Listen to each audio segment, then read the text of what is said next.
The Fantastic Four have finally made their entry into the MCU with Fantastic Four First Step, so is it good, is it bad, or is it fantastic? Say that again? Well, let's talk about it. But as always, before we get started, if you're new here, my name is Erin and I talk all things movies and TV, but really mostly movies, so if you're into that sort of thing, go ahead and hit that subscribe button for me. And while you're at it, if you like my videos, hit that like button as well. And of course, if you've already seen the movie, let me know your thoughts on it down below in the comments. But without further ado, let's talk about the Fantastic Four First Steps.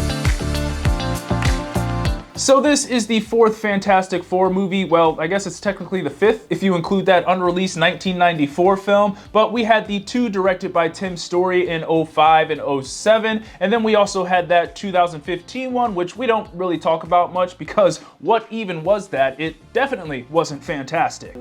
Say that again?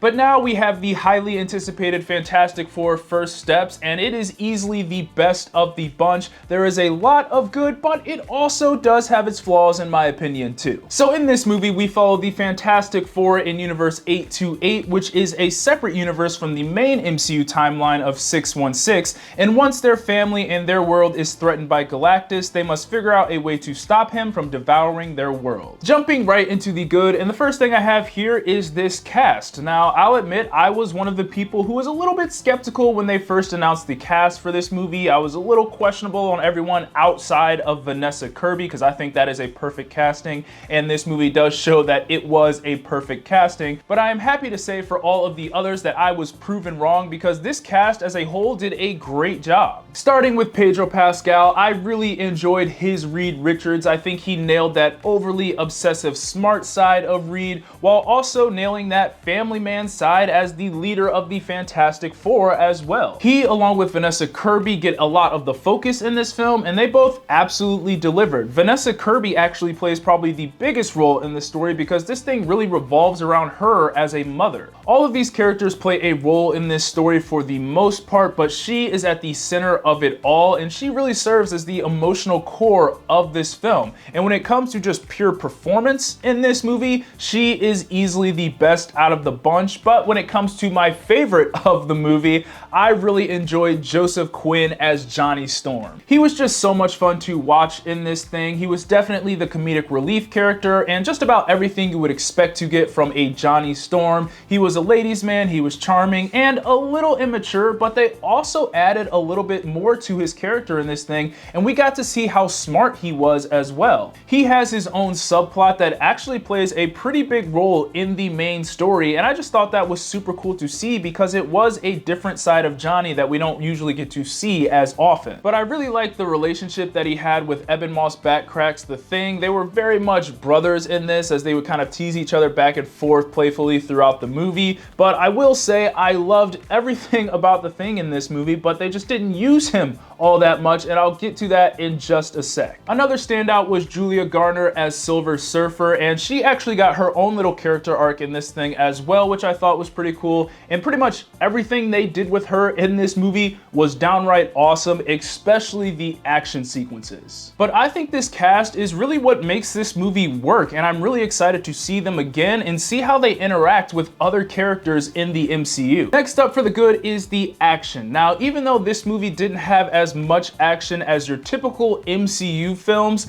the action that we got in this was pretty awesome, and I will say it was definitely quality over quantity when it came to the action in this movie. I mean, about halfway through this thing, there was this sequence involving the Silver Surfer, and I kid you not, it may be one of the best action sequences I've ever seen the MCU put together. And then we have our big fight with Galactus at the end, which of course was nothing short of amazing. And yes, I may be a little bit biased here, but I just love seeing the Fantastic Four use their powers. I don't know what it is about it, I just think it is so cool. But speaking of Galactus, he was an actual person in this movie and not a cloud. And I gotta say, I know that was probably a big risk for Marvel, and there was probably lots of things going on behind the scenes to make Galactus an actual person, but I have a tiny hunch that I think the fans will appreciate it. But all jokes aside, they actually did a lot of Galactus's scenes practically by putting Ralph Ineson in a suit and having him interact with miniature sets, which made him look gigantic and also pretty terrifying in this. this. And given that this took on a more serious tone than other MCU films and it takes place in a completely different universe than our main timeline, you really didn't know what was going to happen to this world, so that just made the stakes feel like they were super high, and the action scenes only added on to that. And the last thing I have for the good is that I really dug that 60s retro futuristic look of this movie. I mean, everything from the set design to the costumes was colorful and unique